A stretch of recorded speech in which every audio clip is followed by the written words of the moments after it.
right, we'll be back from the break now. It is 2 minutes past 8 o'clock in the morning. Let's get into our Coffee Court discussion. And these Coffee Court conversations that we're going to have today are basically conversations to do with Uganda's real estate sector. The real estate sector is one that is highly a business that looks to be profitable, though some of those who are actually in there say it is not that profitable. But it's a venture where most of the Ugandans with money are already investing in it. Most of the Ugandans are quickly good to go with investing in real estate sector, however risky it looks. Some of them are building up apartments, others apartments, rentals, name them, others actually setting up other buildings in regards to that. So speaking of real estate sector, as much as we think it is profitable, the key stakeholders in there believe government needs to regulate the sector more, because with the regulations done correctly, it would be easier for the sector to reap big, or for the players in there to reap big, from the brokers down to the beneficiaries or the consumers in the sector, and then the suppliers, for example, the construction material suppliers or the contractors that are always given these deals to supply to the real estate centers or real estates immediately. So when you look at that, it is where we are drawing our conversations this morning in Coffee Court to look at Uganda's real estate sector. How has it transitioned and how is it coping up with the economic recovery?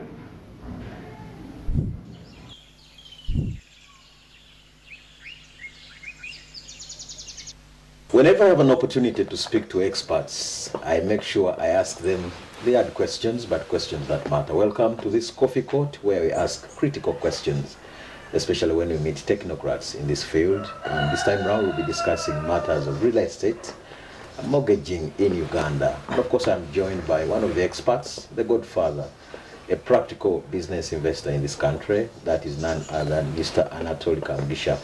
And of course, first and foremost, the book I'm holding is called From a Business Strategy to Tragedy. Mr. Kamugisha, it's a pleasure, and thank you for joining me on this Coffee Court. Thank you. I want to first correct you on this. The title is called From Business Tragedy to Strategy. Thank you so much. Yes. I appreciate the correction. Thank you. Who is Mr. Anatoly, briefly? Mr. Anatoly is a man seated before you. Is a CEO of Upright Projects and the founder of Upright Projects, and an author of this book. Yes. From a business tragedy to strategy. Yes. What is it about? In some ways like this, when you see the picture in this book, you can see there is a big man. He's having is fighting with a lion, and he has managed to finish the lion. The lion came to finish him. The lion saw this man as, "Today you are my lunch," and the man said, "Today I'm not your lunch. I'm going to finish you, and I'm going to finish all the strengths you have over me." And what he did, the man used it as a strategy to finish this monster. And the strategy he used is that he only identified the strengths of that monster. He said the monster is very strong because of the teeth in the mouth, and plus so what I should do when it comes, I should have my hammer. When it comes, I should hammer the mouse to make sure all the whatever gets out, all the mouse and what becomes blood, as you can see it, that it will be, so I destabilize it from finishing me. After hammering the mouse and whatever, that was the end of the strongest animal, which is called the king of the jungle. I think I'm going to read this book further. Yes, Let's also now hammer the real estate sector in Uganda. Yes. You're one of the godfathers. Why did you take time to invest in this sector? Well, the sector, first of all, as a pioneer, was a very difficult sector, because it was virgin and it had nothing like resources that would make it become easy. Take an example: real estate cannot prosper when there is no mortgage financing, when there is no construction financing. But by the time we started in 1999, there was nothing in Uganda banks having a construction funding. Where did you develop the idea, Dr. Anatoly? The idea came from passion. One, I had a passion of seeing organized things. And I started as a contractor, just building houses for other people.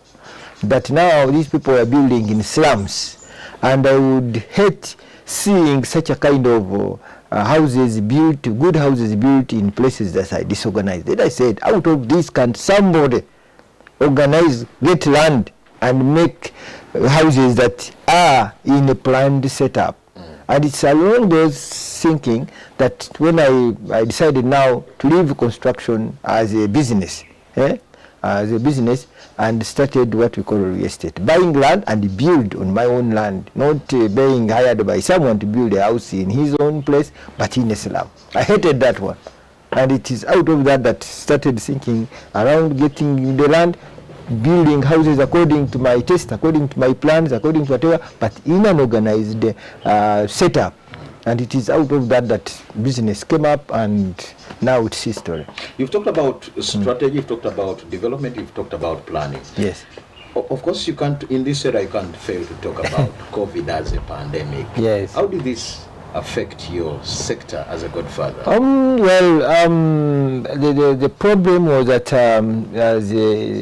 during the COVID time, the sector has been was somehow affected because there would be buyers who wouldn't be qualified to buy the homes. And what happened to the because the buyers, some of them were laid off, some of them were not earning any money, and therefore the effective demand was not there. You know, the business is all about effective demand. Okay. How people get money and they look at something and are able to purchase it. So, but you can like something, but when you don't have the money, that's not effective demand. So effective demand is just the product is there, but also there is somebody interested in it, and also who has the means to purchase it. So the COVID affected the real estate because there was less effective demand.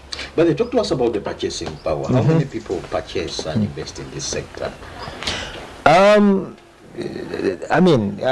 Generally, when you look at Uganda, we are totally different from these other countries. Uganda is that we have a culture of everyone building house for himself. So people buy their own plots and they want to build it for themselves. But if you go into real estate, where there is a professional developer, there is a professional financier in terms of mortgage and construction funding, there is a professional consumer or effective consumer, then that's how the real estate works out very well. Not everybody, a consumer shouldn't be then a developer shouldn't be the financier. There must be somebody specialized in development, another one specializing in financing, another one specializing in consuming the product and paying for a long time what we call a mortgage, because the consumer shouldn't be able to buy a product with cash at once. That kind of purchase is not healthy, or is not. How do you get all that money to go to buy a property? I actually thought specialization ends on matters of medical. You have this doctor, you have this and that and that. Yes. Did you receive any package as a refund for COVID-19? The business community got.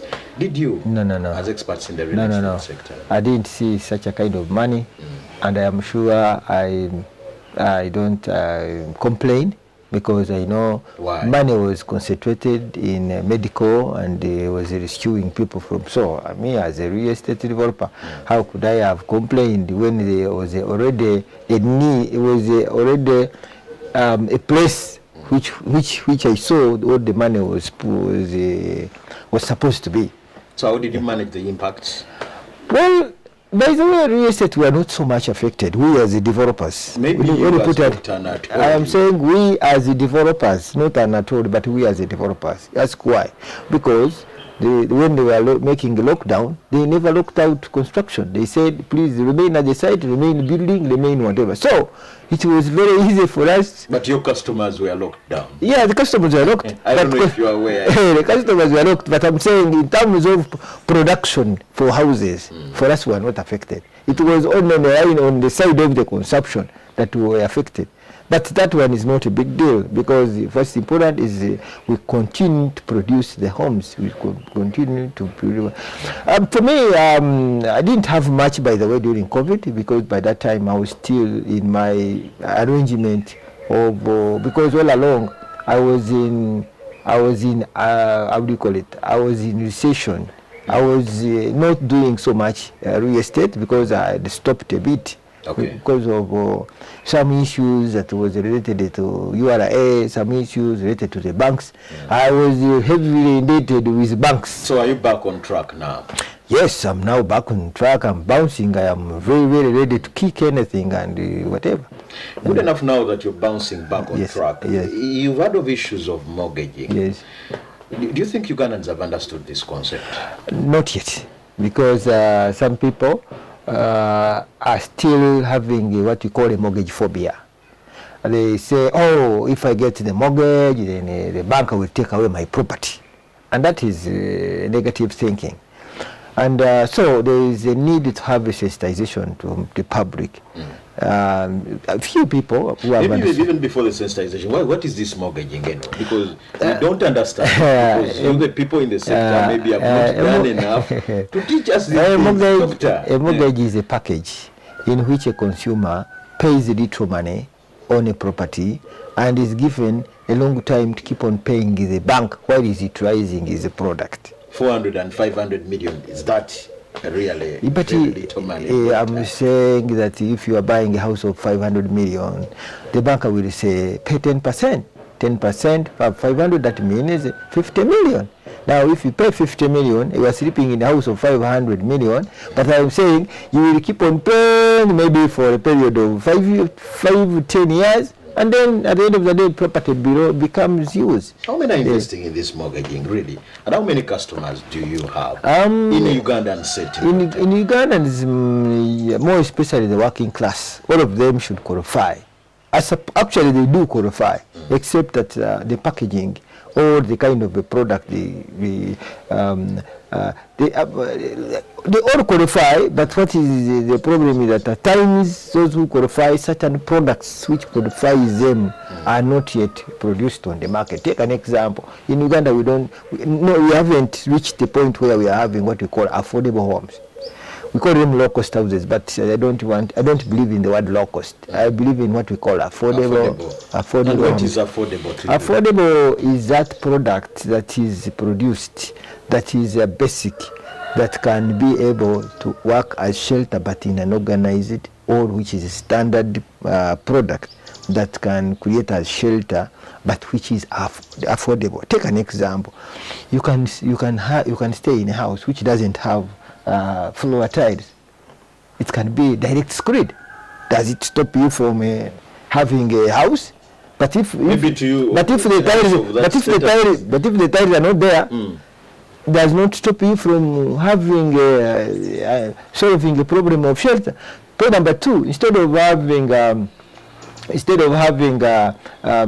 toilet or bathtubs or what, you can have a shower. Then instead of having this toilet seat, you can have there is how you compromise small things. But at the end of the day, you find painting. You can main it as it is without painting. But when the walls is smartly or whatever done, at the end of the day, you find a house which would have been like 100 million. If you compromise it that way, it will be like about 50 million, and you are able to buy it. Maybe I've read reports of Habitat for Humanity, one of the organizations that invests in such sector. They're saying it will take us 10 years to get to a point of affordable housing in Uganda. What do you think, as a godfather, as an expert, as an initiator of this sector? No, it can't take us all those years to reach there. Even now, we can have, for instance, like for me now, the direction I'm taking is just low-cost houses and nothing more. because the other time I was doing what we call horizontal developments, luxurious homes, luxurious whatever, that kind of class. But now I am having a different strategy. That's why you see from a tragedy to strategy. Strategy is the word strategy. This is also journey. It's not It's not an event. It's a process. This is a direction. It tells you which direction.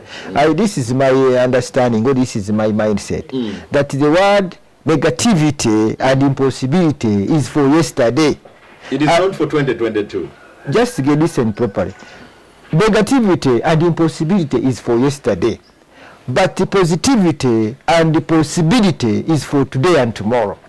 That means, for me, I am a very hopeful person that everything possible can be possible. You've talked about the horizontal construction. Yes. No Ministry of Lands, Housing and Urban Development has this already in plan.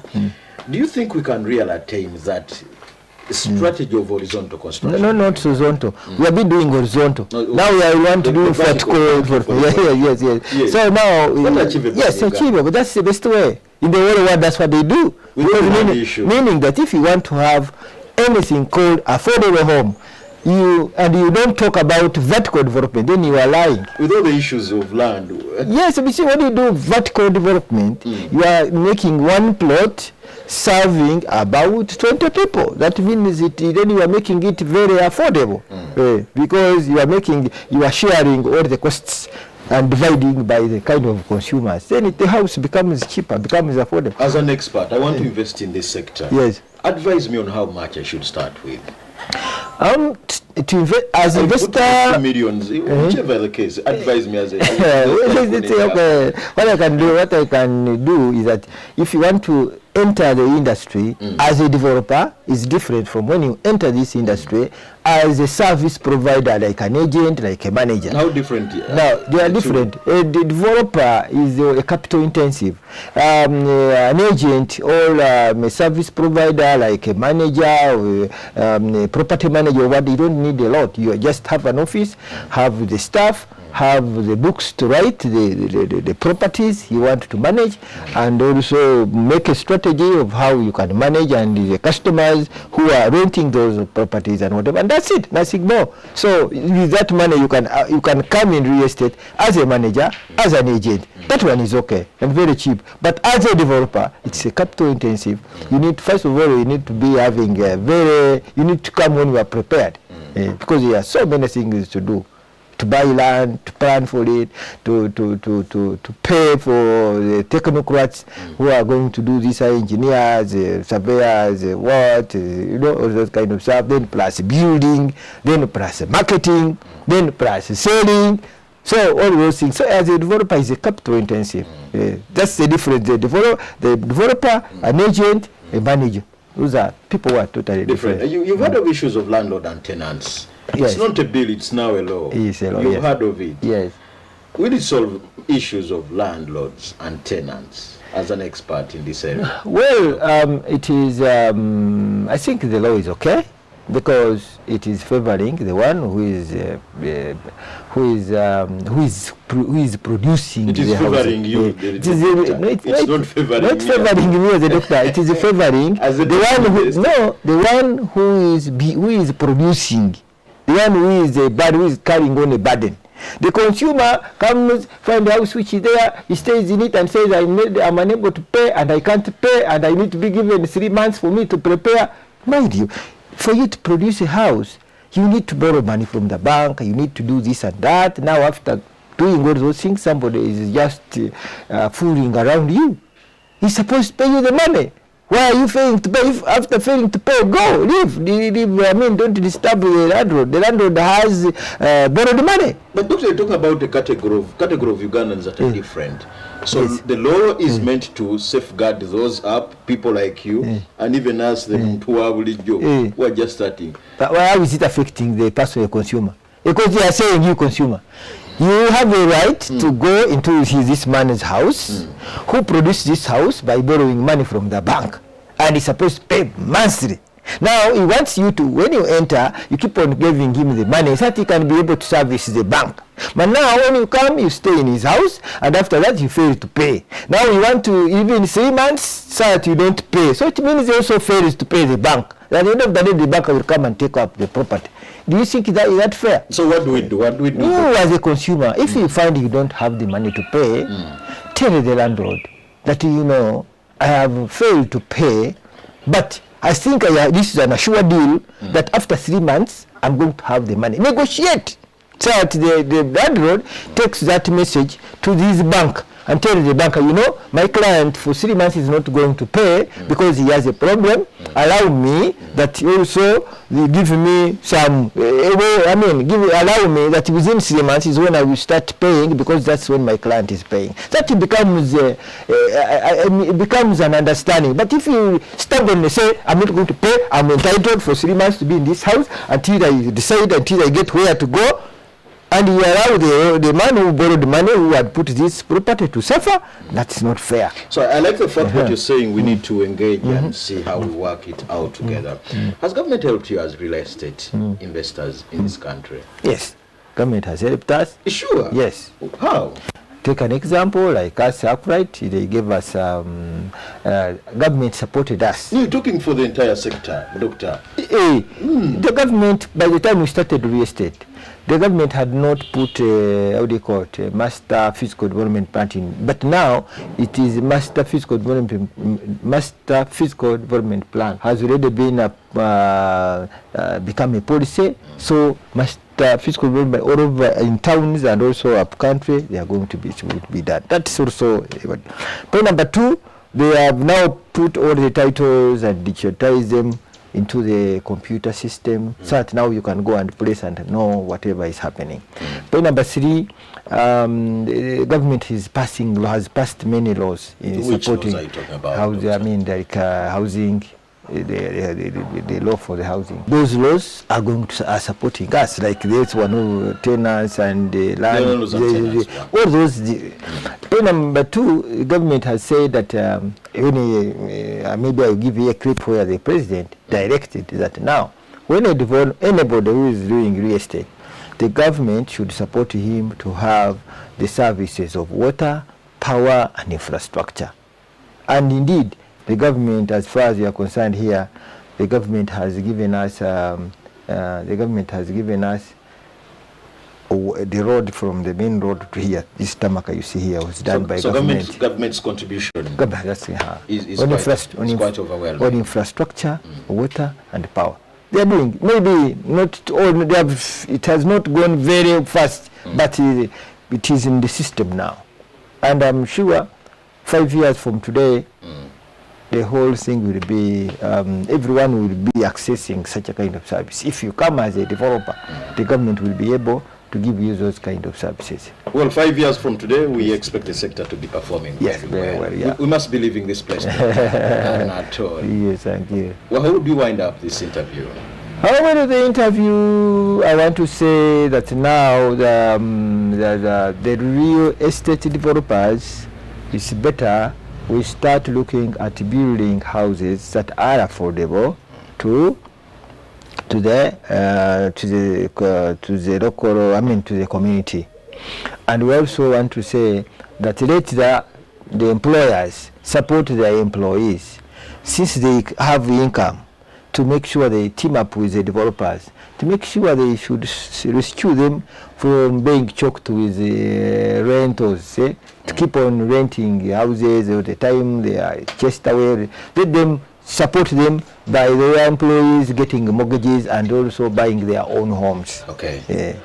Dr. Anatoli, thank you for sparing time and allowing us to speak to you on this very important subject. Thank you. Of course, if there are people you can never doubt, experts. That is it from the real estate sector. I've been speaking to Dr. Anatoli Kamgisha, the godfather and an expert that have invested a lot in this sector. This is the Coffee Court, Smart 24 TV. My name is Fred Makuya. We drive your business. Next 5 years, quick one. Last 10 years, the sector has been growing steadily. And that is it for the Coffee Court discussions this morning, looking steadily at the real estate sector. Meanwhile, when we do return, we look at the financial status of businesses in the country as we take an insightful discussion with financial reporting. That and more. I do have my guest in studio set already, and we'll be going hard on the questions. Stick around. Good morning.